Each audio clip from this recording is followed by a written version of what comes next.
Welcome back to the BCR Dawson sub. The layout is now up and running, and most of the month of June has been spent on preparations for the first operating session in the new apartment. So this update will cover this past month's layout work, and we'll also take a look at some of those preparations for operations. The temporary shims underneath the supporting leg for the Pine River benchwork were removed, and these were replaced with permanent blocks. The layout section underwent some final leveling as this was done. And the new supporting leg under the helix also received permanent blocks, and again some final leveling of the helix section was done at the same time. Prior to installation of the blocks for these two legs, I had the carpets cleaned professionally, as all of the benchwork alterations are now done, and I wanted to get all the sawdust and other stuff out of the carpet. I had hoped to get the permanent span for the Pine River Bridge installed prior to operations, but due to insufficient time, I have resorted to reinstalling the temporary span for now. The track connection from the helix to the Pine Bridge was wired into the track bus below.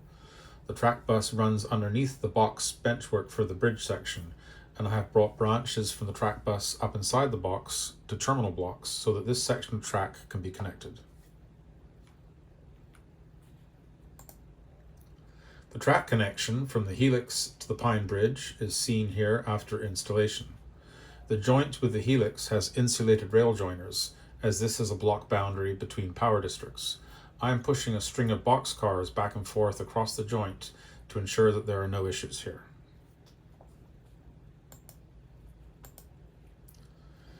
The temporary span for the Pine River Bridge was reinstalled and connected at each end, and it was wired back into the track bus.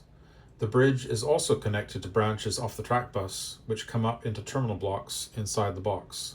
This facilitates removal and replacement of the span when necessary.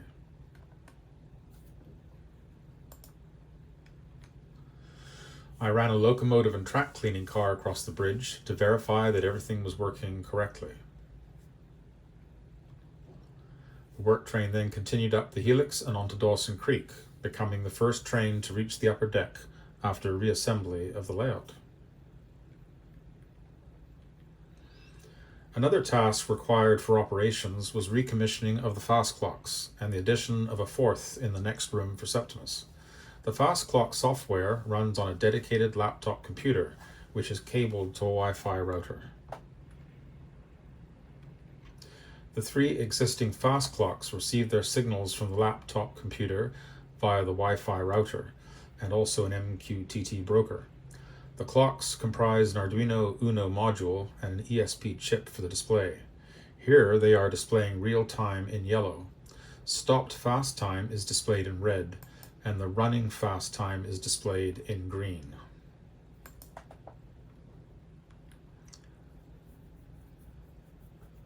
A pair of wires was run from the fast clock above Tremblay to the rear of the benchwork, and then along behind to a point where they were passed through the wall to the adjacent room. You can see the wires above that bracket at the top there. After passing through the wall, the wires were run into the housing for the new fast clock above Septimus. The wires and the fast clock are fitted with quick disconnect plugs in the event that the fast clock has to be removed for servicing. The fast clock was connected to the wiring run, and it is seen here displaying real time in its housing. The new clock at Septimus will enable operators to call into the dispatcher their arrival and departure times. And this is another view of the new fast clock above Septimus. During the month of June, I've been working to get the servos operating as well as possible. These are underneath the layout on brackets, and there is a wire on the servo arm which goes up and engages the throw bar for the turnout. And these are controlled by these singlet decoders. These are designed to mount in the fascia with push buttons and LED lights. I choose to mount mine underneath the layout on the brackets, and then I run a toggle switch from here out to my control panels. Now, with some of the servos, it was simply a matter of, because they had to be removed from the layout and then reinstalled, It was simply a matter of reprogramming the endpoints. So to do this, these older singlets have a automatic endpoint adjustment feature. We take this little jumper pin here and we move it over one pin, and then we put that there, and then the servo will run an automatic endpoint alignment. It'll go over to one rail and then over to the other one and then back. Once that's finished, we then move this pin back to run, and that secures the programming. If the endpoint alignment doesn't work, we can try it a few different times. Sometimes the servos will buzz because the servo thinks it's got to go further, and we can fix that by rerunning this sequence. We can also try programming the endpoints manually using the push buttons, so sometimes I've had to do that. If it's still not working correctly, we can also do a hard reset on the singlet. This is accomplished by pushing down these two buttons together, turning the 12-volt power off and then back on again while these buttons are depressed. That'll do a hard reset on the board. It'll lose all its programming, and then we can try reprogramming it again. So I'm now down to about 2 or 3 servos that still require some attention. There's a couple that are still buzzing, and Tam Valley does sell a buzz suppression device that I might look at. I've also got one that is not responding to commands from the singlet. The servo arm is still free to move, but it's just not accepting commands, so I think something might have gone wrong on the little board that's inside here. So that one is probably going to have to be replaced. So that's a question of pulling the servo out from underneath the layout, changing the servo arm with the wire onto a new servo, and then installing that one. It's good to have a few of these on hand, but overall they're quite resilient and they do a good job. So getting the servos working correctly, getting the turnouts working correctly, is to remove any source of frustration they might create during an operating session. It's nice to have turnouts that work really well and don't cause any problems.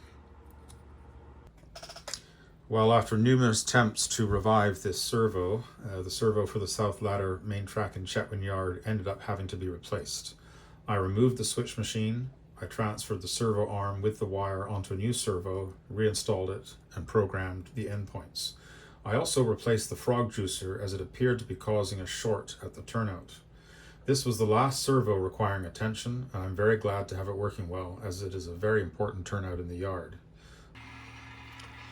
Another task before any operating session is to clean the track. This will help the trains to run more reliably and also remove any frustration. There's many schools of thought on how to clean model railway track.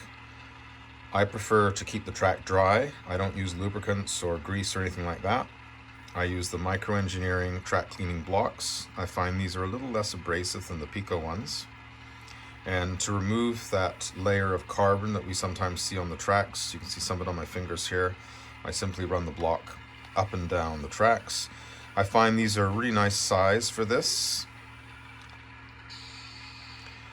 I also sometimes get a layer of dust on the tracks. I do like to keep my windows open for fresh air, and one downside of that is that it will get dusty in here from time to time. So after the layout's been inactive for a while or before an operating session, I have to clean the tracks with this. It just takes a few minutes. Of course, the best way to keep a layout clean is to run trains all the time, but we're all busy and we don't always have time to do that. So the blocks are my main method for keeping the tracks clean, and I find that works really, really well.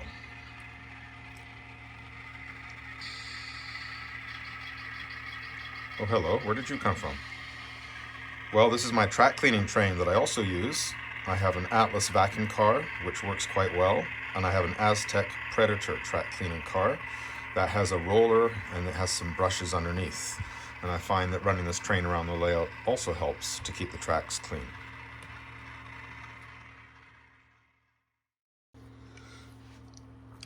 Another thing we can do to help our trains run better is to clean the wheels on the locomotives.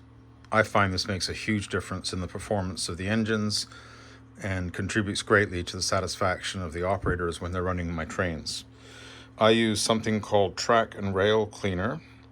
The product number is ACT 6006, and this is marketed by Aerocar Hobby Lubricants, and this is intended for model trains and slot cars. This was recommended to me by my friend Dave McKinnon at Details N Scale, And this is basically a conductive lubricant. So what I do is I open the cap, and I've got a small piece of cotton sheet here, and we'll put this on fairly liberally, and then I will lay it across the track. I will then take the engine and place one truck on the wet rag, the other truck's on the rails, and then we'll throttle the engine up.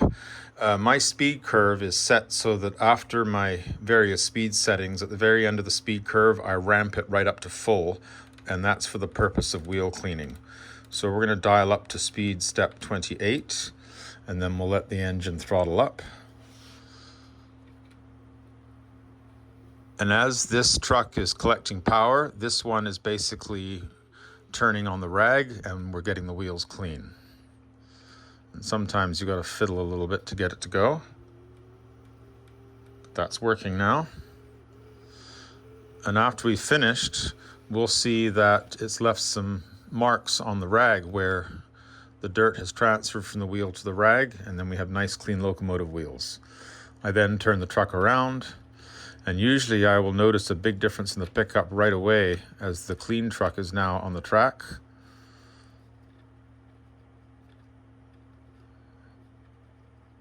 And away she goes. There she goes. And we'll get those front trucks polished up.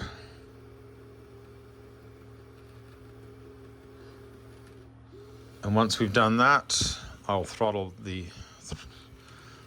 back down.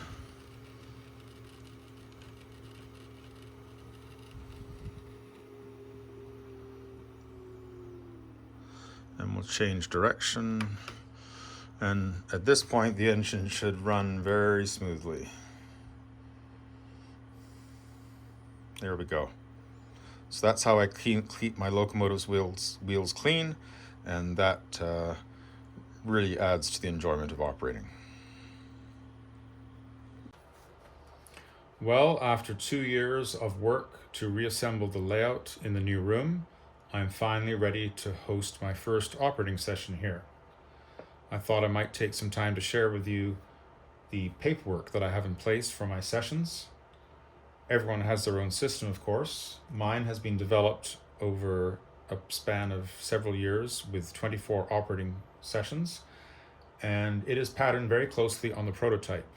I'm fortunate to have timetables and switch lists from the era, so I have a fairly good idea of how the railway operated at that time. I have an operating session checklist which lists everything that I need to do to prepare for a session. I find this helps avoid forgetting anything. I also have an operating session briefing which is read out to the train crews before the session.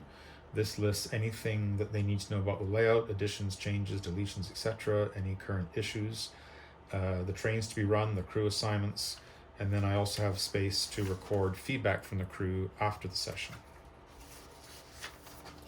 I also have a train lineup. The railway issued these over the radio every morning for every subdivision. It listed the trains to be run, the time ordered, and the locomotive. I have one for the Fort St. John subdivision, one for the Dawson Creek subdivision. I also have a list of my controllers and which engines have been assigned to them for the trains to be run. In 1977, the British Columbia Railway operated its northern end on the manual block system. This was a system of train control optimized for subdivisions with lesser volumes of traffic. The way it worked is that the dispatcher would issue a manual block clearance. This is basically the train's authority to run. It would be read out over the radio to the train crew, who would then write it down and repeat it to the dispatcher, and then the dispatcher would then complete it at that time. It could be amended as needed. Things could be added or deleted.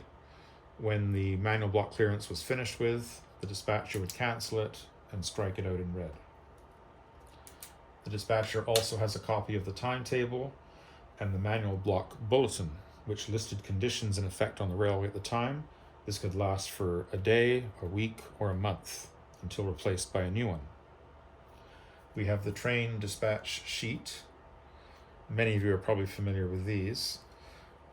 It lists the trains, the engine, caboose, time ordered, loads, empties, tonnage arriving and leaving, etc. So I filled all that out ahead of time, and then as the trains are run, I will fill in the times. So there's a sheet for the Fort St. John subdivision, one for the Dawson Creek subdivision, and then the page in behind has space for track conditions, etc., and also for the yard and work trains. Chetwynd and Dawson Creek are train register stations. So near the stations, I have two clipboards. There's a train register for Chetwynd and there's a train register for Dawson Creek. Any trains arriving or leaving have to sign those. A little further down, we have clipboards for the train crews. There's one for the Dawson Switcher, there's one for the work trains, and there's one for the Septimus Turn, which I have here in my hands. So what's on these clipboards? We turn it over, we see a green sheet listing train operating procedures and what you need to know to run your train. I've tried to keep this as simple as possible, so it's a quick reference guide for crews as they run their trains. We also have a blue locomotive manual. This is patterned on the pocket size manuals issued to enginemen by the railway. These were produced by ALCO and MLW for various models of engines. I've used this to list instructions on the hand controllers, how to acquire a locomotive, functions, etc. And on the back page, I've listed how to consist and deconsist locomotives. We also have a copy of the timetable. This is a replica of timetable number 3, which was in effect at the time. And it has everything that the prototype timetable has, more or less. The subdivisions and the stations and the sidings that I have on the layout, special instructions which apply to the layout, diesel tonnage ratings, motive equipment power guide, and also extra trackage. We then have a copy of the manual block bulletin that is in effect at the time, and I have, that's it there. And then I have blank clearances that are pink for the train crew. These were like flimsies. And then I have a switch list. The railway issued these over the teletype to terminals to give to train crews. They list the reporting marks of the cars. If it's a train, they would be listed from the caboose forward to the locomotive. They would list whether the cars were empty or what load they were carrying, the station they're going to, and perhaps the industry or track they have to be set out on. So that's for the train crews. Further down is a clipboard for Chetwynd Yard. Now that one's a little different. The switch list for that lists the cars, lists all the tracks and what cars are on them and where they have to go. There's also a yardman's register, and there's also bad order forms, so that if a car comes in that has an issue, the yardmaster can send it to the RIP track, and then we can fill out a bad order form to let me know what I need to do to repair that car. So that's the paperwork that I have in place, and as I mentioned, I'm looking forward very much to the first operating session here, and in the next layout update, perhaps we'll let you know how it all went. As I prepare the paperwork required for the operating session, I also place the cars required for the session on the layout. Here we see the cars for the inbound Vancouver Peace Freight staged in Chetwynd Yard.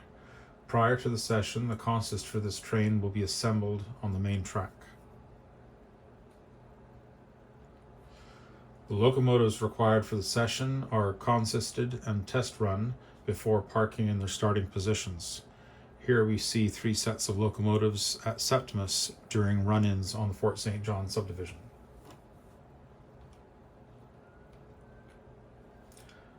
So after 2 years of work to reassemble the layout, it is finally ready for operations. The paperwork is ready, the trains are waiting, and the train crews will soon arrive for the first session in the new layout room. I would like to thank my friends Michael, Victor, Doug, and John who helped with aspects of the work this month. Thank you for watching, and I hope to be back with another update next month. Until then, peace be with you.